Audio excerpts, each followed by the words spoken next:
Hey guys, welcome back to the channel. And today I want to be sharing with you some of my learnings from one of my favorite mentors and teachers, John C. Maxwell. There's a book called The 15 Invaluable Laws of Growth that I found immense value in, and I want to be able to share them with you, and hopefully one or two or three or a set of these laws benefit you in your area of growth, in your career or in your personal life. Because I truly believe that when you're intentional with your growth and when you're intentional with being the best versions of yourself, the effects and the results will compound into every area of your life, including your family, your career, as well as your health. So let's get into it. All right, so let's talk about the first 5 set of laws. And the first one is the law of intentionality. So the law of intentionality basically means that if you want to grow, you have to make it an intention and a daily routine to basically grow. You better need to wake up each day with one single goal, or how can I be better today than I was yesterday? And this comes from various forms of actions that we all need to take. First is to be mindful and aware that, hey, we're on a growth journey. Things aren't going to be perfect,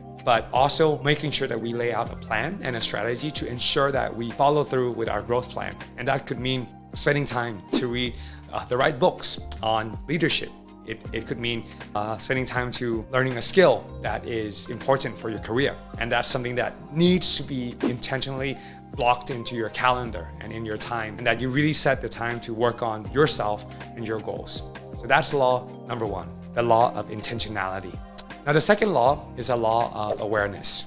One of John's teachings says that through awareness, you're basically able to start to change. If you're not aware of where you are and what your strengths and weaknesses are, you're not going to be able to know what you need to change.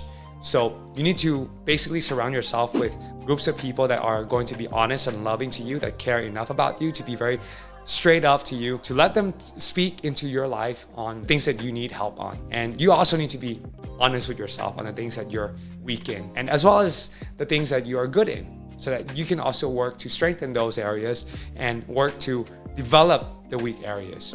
Now, the third law is the law of the mirror. This is a very interesting law that I've learned, because in this law, John talks about how we look at ourselves in the mirror. One of the quotes that I love in one of his books says that you can't give what you don't have. And it's probably not John that said this, but there's a couple leadership guides that have mentioned this. You can only be giving to people the things that you have in yourself. Like if you don't love yourself, you're not going to be able to act out that love for others. And even if you can, it's not going to be sustainable, and it's also not going to be authentic.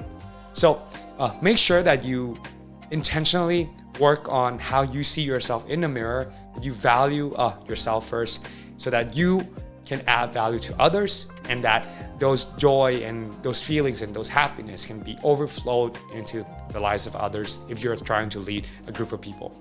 So that's law number 3, the law of the mirror. The fourth law is a very important law, which is the law of consistency. Now, as you guys know, even for people who have an amazing talent with amazing skills, if they're not consistently working on crafting their skills or their talent, they can only go so far.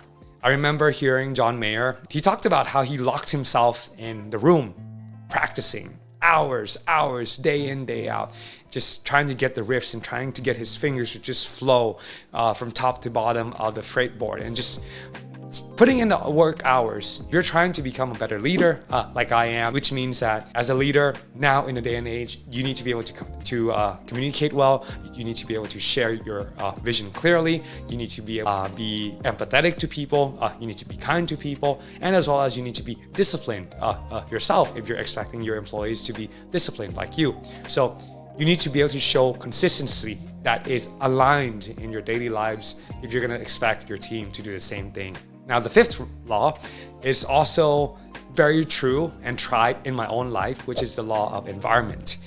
I think for some people, you might notice that there are days that you do better simply because you're in a different environment. Now, that environment could be an environment filled with people that are smarter than you. It could be in an environment where you feel like you're inspired and challenged to be better. That environment could be where it's in a new place, it's in nature, where you're relaxed and you're able to really get out all of the creative juices in your mind, where there's no clutter that's in your room, and so you're able to release your creativity and your ideas better.